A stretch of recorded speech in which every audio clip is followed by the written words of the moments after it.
Hey, shalom, shalom, shalom, lakam, which is peace unto you all.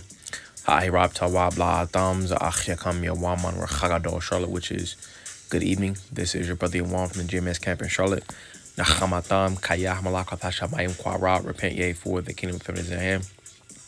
Call Lam La La Banawa Yahweh Bahasham Yahweh Shai Bahasham Rachak Udashwa Mashanala Zakwanim Nawamalakim Sharachagado, which is all praises to our Father Yahweh, which means he exists. Bahasham, the name Yahweh Shai delivers in double honors to the elders and apostles of Great Millstone.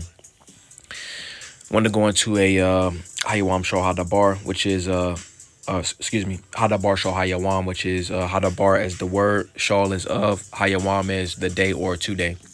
So another edition of Hadabar Shal Hayawam, the word of the day, and it's going into Ahsh.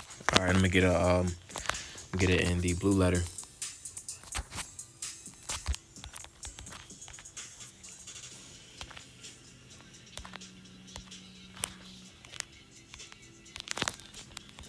All right, it's the word for fire, and it says Ahsh, H784 Ahsh.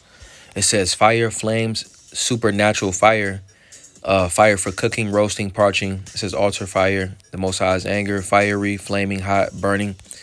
All right. It says lightnings, fire of the Most High, heat, splendor. Fire and burning are used in Hebrew to designate any destruction, whether of men or things. All right, so fire essentially it has a common meaning, but it does go into like manifold derivatives. All right, so I'm gonna go back. All right, the word again is Ahsh. All right, reading it from the top, it says definition: a fire is made by firmly pressing a wooden rod down. A fire is made by firmly pressing a wooden rod down onto a wooden board and spinning the rod with a bow drill. Wood dust is generated from the two woods rubbing together and is heated by the friction, creating a small ember in the dust. Small tinder is then placed on the ember and is blown, ignited the fire, or igniting the tinder. The pictograph alap represents strength. The shah is a picture of teeth and imply pressing as one does with teeth to chew food. Combine these pictures mean a strong pressing down, you see, because I represent strength and our teeth. In order to like eat some food, we have to strongly press down to break down that food, So when we put these two words together, ultimately to create fire, all right, this is what the word fire goes back to, is a strong pressing down. How they taught us in school, they be like, oh, to make friction or whatever, you'll take your hands and like rub them together, and then like after doing that, it would essentially you would smell the like a heat sensation pretty much. So in order to make a fire, it's Ah and Shah. You put those two letters together and you get Ahsh. All right, man. Ah is Ah again is strong. Shah again, to reiterate, is Shan, which are the teeth. So a strong pressing down, and ultimately to make fire. So it says Ahsh, fire, the phenomenon of combustion manifested by heat, light, and flame.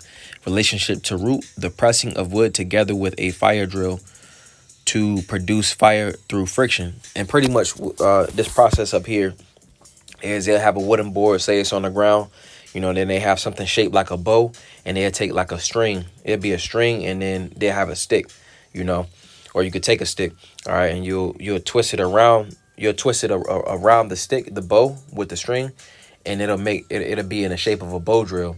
And pretty much you will hold, in your left hand you'll hold the stick, right hand to hold the bow drill, and you move the bow back and forth, and it'll rub into that wood at the bottom, and just doing that, it will make a fire.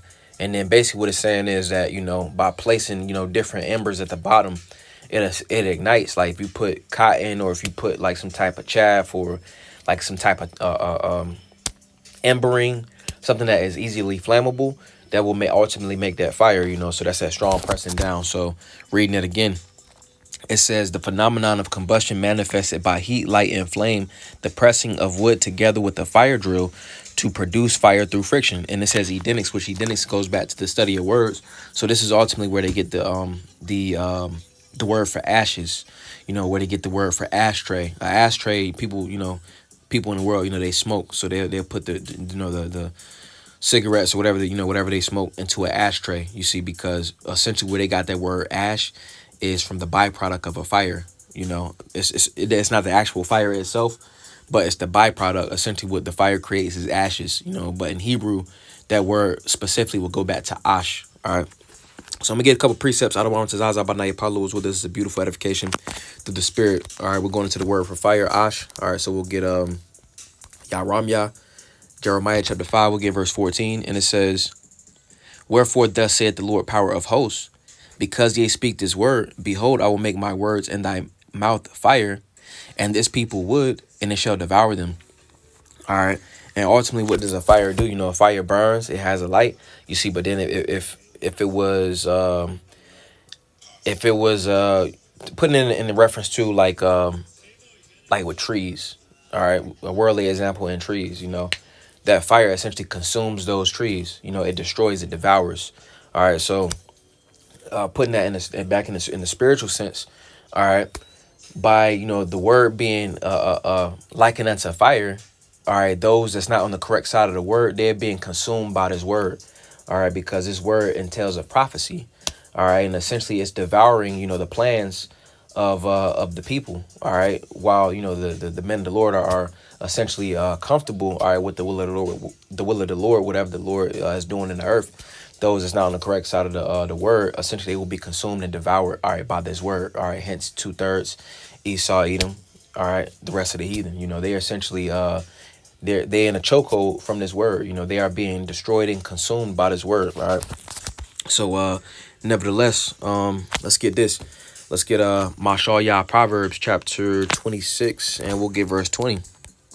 And it says, where no wood is, there the fire goeth out. Because we got the definition for fire. Ash, it says a fire is made by firmly pressing a wooden rod down onto a wooden board and spinning the rod with a bow drill. Wood dust is generated from the two woods rubbing together and is heated by the friction, creating a small ember in the dust. Small tinder is then placed on the ember and is blown, igniting the fire. The pictograph alat represents strength.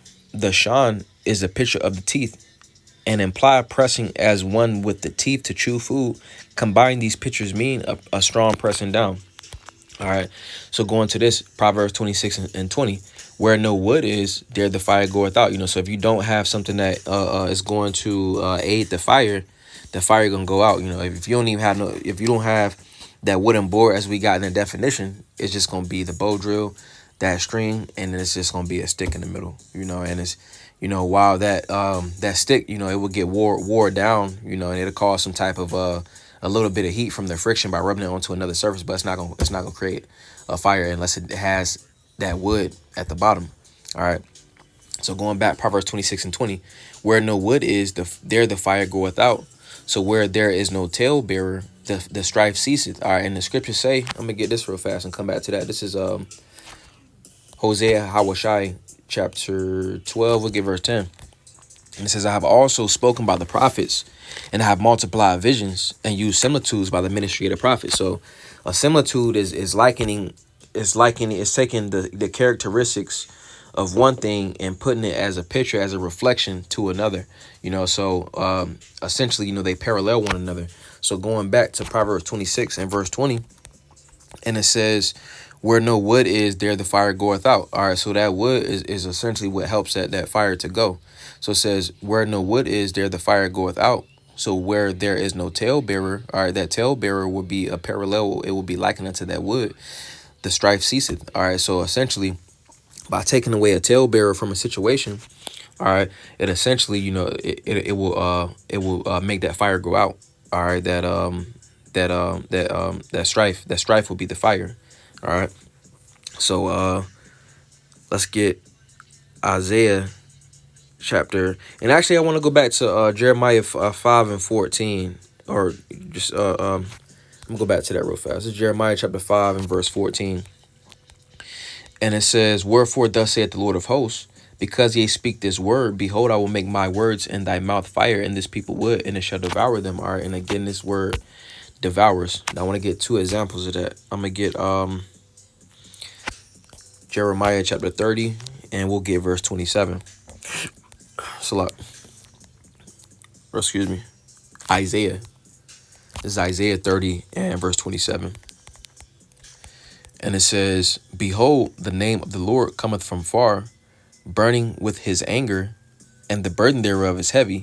His lips are full of indignation, and his tongue as a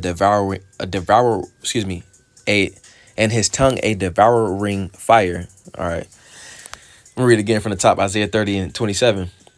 Behold, the name of the Lord, behold, the name of the Lord cometh from far, burning with his anger, and the burden thereof is heavy. His lips are full of indignation, and his tongue as a devouring fire. All right. And what comes from the tongue, the words. All right, words come from, the Lord's mouth, so essentially it's consuming, again, the people, all right, that's not on the correct side of the Lord.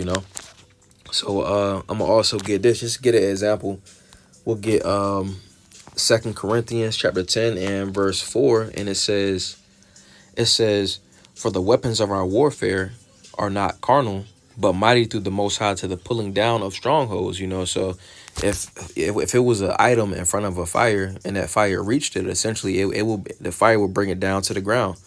So essentially this word is bringing down them strongholds, all right, as a fire would with that object. It's tearing down them strongholds, and essentially because a stronghold is where someone wants to hide. All right, it's taking down that wall that Esau Edom is hiding behind. All right, i.e. Christianity, i.e. his lifestyles, and it's showing them to be no avail, and it's exposing. A fire exposes what something is truly made of, and this is what this word is doing to the people. All right, so let's also get Jeremiah chapter 23 and verse 29, just going into that subject, that topic. It's Jeremiah chapter 23 and verse 29, and it says, is not my word like as a fire, saith the Lord, and like a hammer that breaketh the rock in pieces. So a hammer, if you had a rock, a diamond has to be conquered. You gotta conquer a diamond. You can't just throw it on the ground and it crack. You gotta take a hammer and beat it. So, and by beating that rock, essentially you can see what all the characteristics and whatever was inside that structure. You can see what it was made of.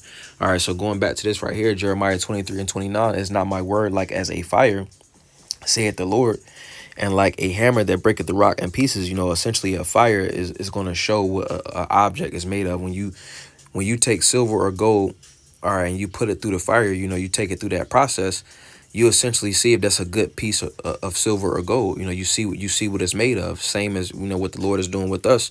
The Lord likened the elect as gold tried in the fire. So that fire, an actual fire, and taking actual silver and gold, you can see what something is made of, and essentially that's why the elect is likened to that, those choice pieces of silver and choice pieces of gold, those precious metals you see, because ultimately the elect are going to be put to the test and pass the test. But I'm gonna get one more, and that'll be it. This is Hebrews.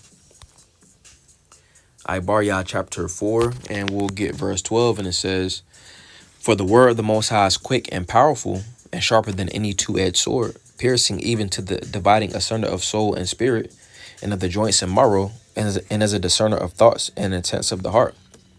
All right, so this word is likened unto water. This word is likened unto a sword. This word is likened unto true food, true nourishment. All right, and it's also likened unto to fire. All right, and going back to his precept right here, Hebrews, chapter 4 and verse 12, for the word of the Most High is quick and powerful, and sharper than any two-edged sword, piercing even to the dividing asunder of soul and spirit, and of the joints and marrow, and as a discerner of thoughts and intents of the heart. This word ultimately will tell what side of the spectrum someone is on. All right, and which this word can cut us as well. That's why we have to be cognizant and essentially make sure that we're making the correct steps and in a spirit of constant repentance. But those that where this word is brought out, all right, and whatever they're saying, or whatever's being said to them, if they feel some type of way about it, essentially from the response, or the statements made, that essentially this word will essentially show someone's true character, and essentially what they have on their mind, all right, and where they and lie.